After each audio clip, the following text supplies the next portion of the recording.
Hi, I'm Paul. This is Science That Sticks. Let's get into some details about required practicals.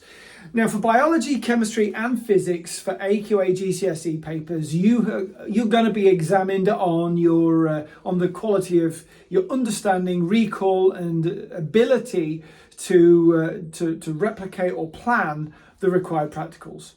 And my best advice for all students, irrespective of discipline, although my channel is largely based on chemistry at the moment, is to learn the three types of variable. The first of which is the independent variable, the IV. This is what is changed. Okay. The dependent variable, the DV, is what is measured.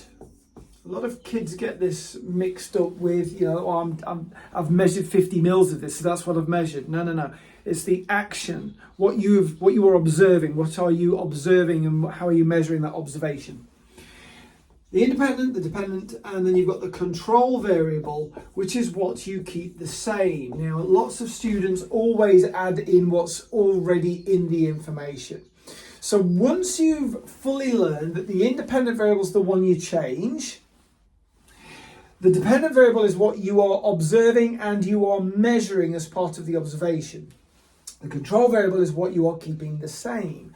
And there's only one thing that you should ever be changing at any one time. It's very rare, in fact, actually shouldn't be done, generally speaking, that you change more than one variable. Okay, so if you're looking at temperature, concentrations kept the same, volumes kept the same, catalysts are kept the same, masses and surface area and so on, they're all kept the same. Now I'm talking more chemistry there. So that's fine for those three things. Let's give you a nice little hack to work out the independent variable every single time. Let's just get rid of this.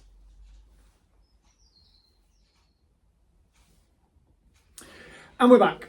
Barely even an inconvenience that. Now, when you are looking at an exam question and you're shown that the sentence normally has a teacher, a student, investigated the effect of. Now, whatever comes next is the independent variable, 9 times out of 10. But you've got to use your brain with this.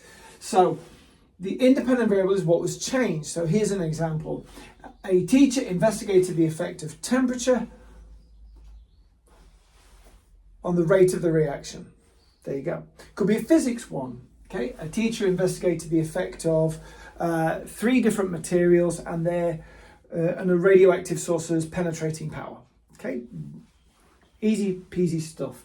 Okay, now when you're looking at something like this, really keep in mind what it is that is happening, and crucially, really try and remember, right, what's going on, what information have I been given? So before you even attempt any of these questions, my best advice to every single student is to read through the questions thoroughly. If you don't read through the questions thoroughly, there's no way you can hope to do a good job on it.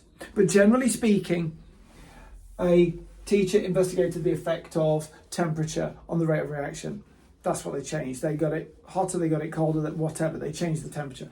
They investigated the effect of surface area on the rate of reaction. Concentration on the rate of reaction. So in chemistry, it's much easier to spot this. In physics, it's a little bit more nuanced, particularly with Ripple Tank and a variety of other places. The biologists, there's some required practicals that you will see this, and there's others where they're looking at microscopy. Okay, so you've got to be very aware of that. So, what are my take-homes from this? The first of which, and my best advice to everybody always, is read through the question thoroughly.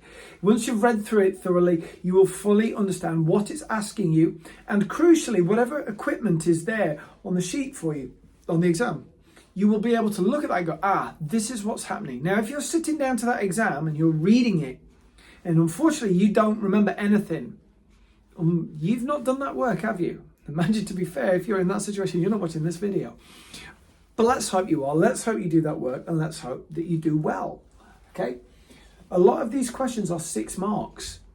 Now, each of those examinations for AQA is likely to be a 6-mark exam. There are 6 of them. 6 marks in 6 exams is 36 marks. That's a grade. Okay? Can you afford to go down a grade for not doing the required practicals and learning some basics? In my experience, no student's able to give up 36 marks just because they couldn't understand independent, dependent, control variable, and a few bits here and there. Till next time, ladies and gentlemen, take care. Stay cool as always. Bye for now.